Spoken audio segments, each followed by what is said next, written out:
So as most of you guys already know, Aaron Jones is going to be a free agent after this 2020 season with the Packers.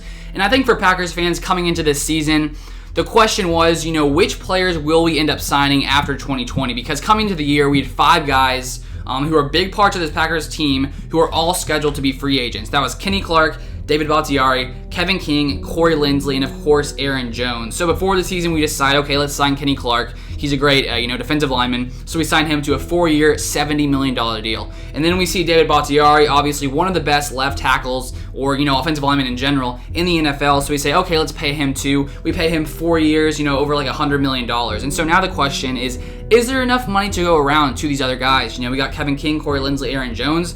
And obviously, there's no way we can keep all of them. I don't think there's a way. Maybe there is a way. I'm not some salary cap expert, but I just don't think that is very possible, especially, with next season the salary cap lowering as well. So in the past couple of days, it came out that Aaron Jones decides to fire his agent because I'm guessing he wasn't happy with the progress that was getting done with the agent that he currently had. So as you can see here from Rob Demovsky, he says, Aaron Jones is seeking new representation as he heads into the final month of the season with an expiring contract, sources told ESPN. The two sides have been in ongoing negotiations but were unable to reach a deal, and now it appears they're starting over. No paperwork has been filed with NFLPA yet to name a new agent. So of course, we don't know the exact reason why he fired this agent. It's sort of a little bit of speculation, but obviously, something wasn't going right there. Either, the agent wasn't able to get a deal done with the Packers that Aaron Jones had been hoping for, or he wasn't really making the progress that, Aaron Jones really wanted to see in the negotiations. So he decides, okay,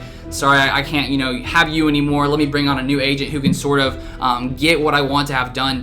And the question is, what does Aaron Jones really want? Because obviously he has been one of the best running backs in the NFL in the past couple seasons. Back in 2019, last year, 236 attempts, 1,084 yards, 16 rush touchdowns, and of course he had 19 touchdowns overall. And this season he's played great as well. 160 attempts, 823 yards, 5.1 yards per carry, which is better than last season.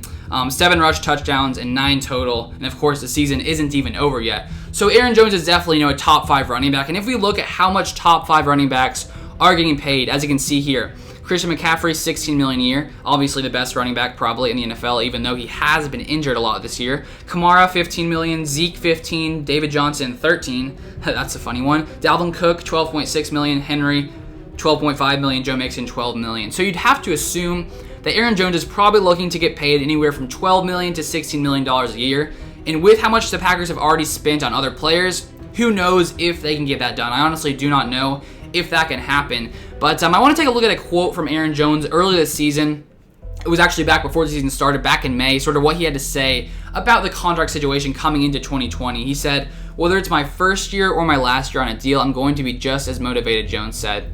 "It doesn't change just because a contract is on the line for me. I'm going to continue to work and do everything in my power. I trust my agency and the Packers. With that, I would love to be a lifelong Packer." So it seems that Jones would like to spend the rest of his career with the Packers. The question is, can the Packers pay Jones basically what he's worth? Because he's definitely worth, making top 5 money, in the NFL, and I hope that he does make that kind of money because he definitely deserves it. But I just don't know if the Packers will be willing to pay him that much. And so it could be that because the Packers, don't have enough money to go around, that they decide to let Aaron Jones go. It could be in the realm of possibilities, especially when you look at the fact that we drafted A.J. Dillon back in the 2nd round last year. With the Packers knowing that Aaron Jones and Jamal Williams could be free agents after 2020, they probably, drafted Dillon sort of as a security, as like, okay, if we can't sign Aaron Jones, at least we have another guy who we've been developing for a year and can sort of bring in the next season. So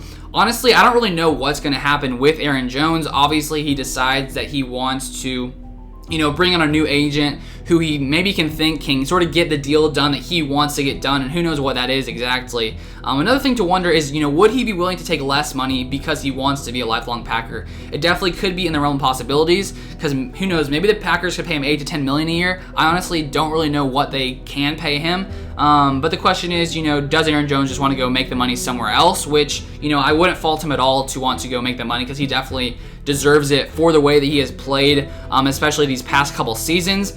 But the last thing, too, to look at is, of course, we know that the Packers' offense is definitely better with Aaron Jones on the field. There's no question about that. The question is would it be better for the Packers to let him go and spend that money elsewhere on the team where it's maybe more needed? Because, of course, if we sign Aaron Jones, of course, the offense is great, but then it sort of takes money away from, potential other positions we could spend on, like, some areas on the defense, which is definitely, our weaker side of the ball currently. So you have to look at that opportunity cost. Like, do we want to pay him $12 million a year, or do we want to, spend some more on for linebackers, defensive linemen, whatever else on the defensive side of the ball? That's sort of the question, and honestly, I don't know what the answer is or what's going to happen, but it's definitely going to be interesting to watch in the next few months, sort of what does go down with Aaron Jones. But I definitely, wish him nothing but the best. But that's all I wanted to cover in today's video. If you guys enjoyed it, make sure you like it down below. It really helps, push the video out to more people on that YouTube algorithm. And if you have yet to subscribe and you want to see some more content, make sure you subscribe to the channel down below. Thank you guys so much for watching as always. I appreciate